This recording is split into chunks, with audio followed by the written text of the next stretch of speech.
right? They throw Obama out there every time it looks like they might need a boost, and even that this past time when he was That chastising failed black men, that failed horribly. crazy. Like that backfired Pardon horribly. me. I can't remember the last time I saw that many black men get on their Twitter feeds or Instagram and go, "Yo, bro, what the hell are you talking about?" Usually, Right. black men, we don't. It was black men all over the country saying, "Stop it," and so Yeah. that was a complete failure on the administration of the Democrats to do what they normally do. That would be the deciding factor for those Yep. who were so-called leaning. I agree. Yeah. So that failed. She is trying. Like I said, it's more like black people just kind of up to like just on game to see what's happening. They see all of the interviews she's doing right now. That like both sides, they are on a complete media blitz. Like she is in front of anybody that would have her. Trump is doing podcast interviews with anybody that have him. She just did one yesterday or the day before. I think it was yesterday with the Shade Room. I heard. With the Shade Room. Like, and again, I think that should offend somebody. That should offend you because she thinks this is where she's going to be able to reach you. She also did an interview with Roland Martin. I know he was happy because he's been begging for an interview with her for months. Okay, yeah. Got you. He was for months, right? After he was chastising other black men because they were saying Biden need to drop out. He goes, he ain't dropping out. And then now all of a sudden, that interview was, and that it was barely an interview. It was more him defending her and more giving her a platform to defend herself to black people out there. It wasn't a real discussion. I watched some of it, sadly. It wasn't a real discussion on policy. It wasn't any real hard-hitting questions as to what she's been doing these past 3 years. They asked her on The View if she would do anything different from what Biden has done over these past 3 years. And she said nothing comes to mind.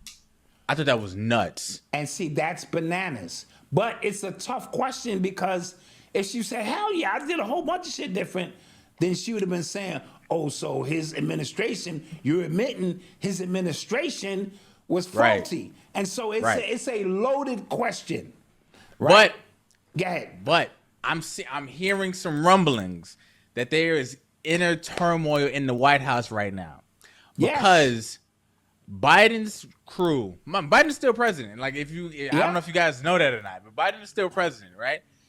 His administration, his team, and Kamala's team are at war with each other because Biden's team felt like they were pushed aside for Kamala's team, right? And they were. We saw it happen. We all saw it happen.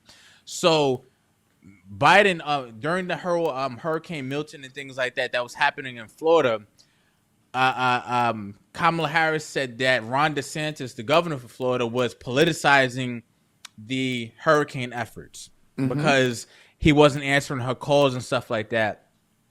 Joe Biden undermined her and said, no, Ron DeSantis is doing a great job for the people of Florida. I spoke to him. So you immediately kind of cutting her legs from under her publicly. And that has happened. He did that a couple of times. He did that a couple of times. All of a sudden, he showed up.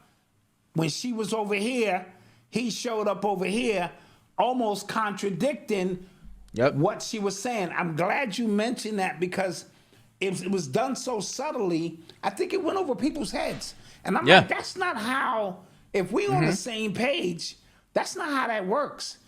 So I think he got a second wind and he figured, yo, I'm not going to let y'all just take me out. And they like, look, you need to sit down and let this coup, you know what I'm saying, come through.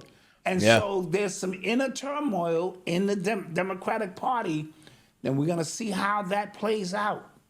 Very interesting observation. Very interesting. Yeah, so that's been going on.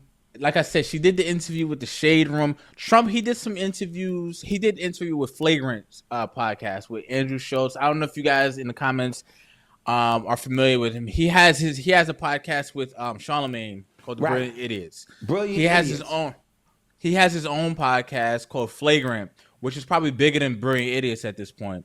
But he interviewed Trump, and I think it right now it's at like 4 something million views since that's come out. And what that's done compared to Kamala's podcast appearances, it makes Trump look more human than Kamala does.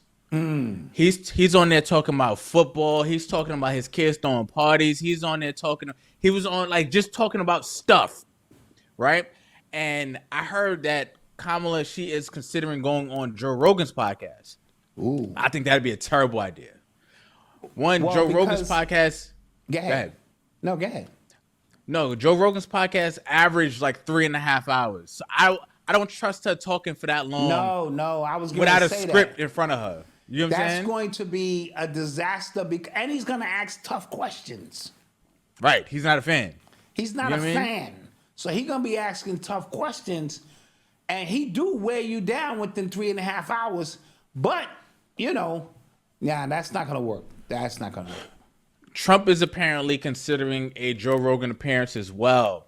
Joe Rogan, he said prior to previous years that he was kind of trying to stay away from that. However, I saw somebody else throw this out there that what if they both go together and have a impromptu kind of debate right then and there? Now that'd probably be send crazy. The ratings through the roof.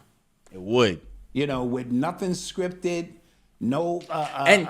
If I'm looking at it from Joe Rogan's perspective, right? Because if you platform one and not the other one is going to come after you. The other side is going to come after you, right? Right. So if you have Trump up there, you don't have Kamala up there. That montage of him saying the N-word is going to come back up like he does every 4 years, every time he says something, right? Yeah. So that's going to come back up. So what better way of kind of protecting yourself and boosting up your platform's numbers, having both of them up there? That'd be crazy. That'd be crazy.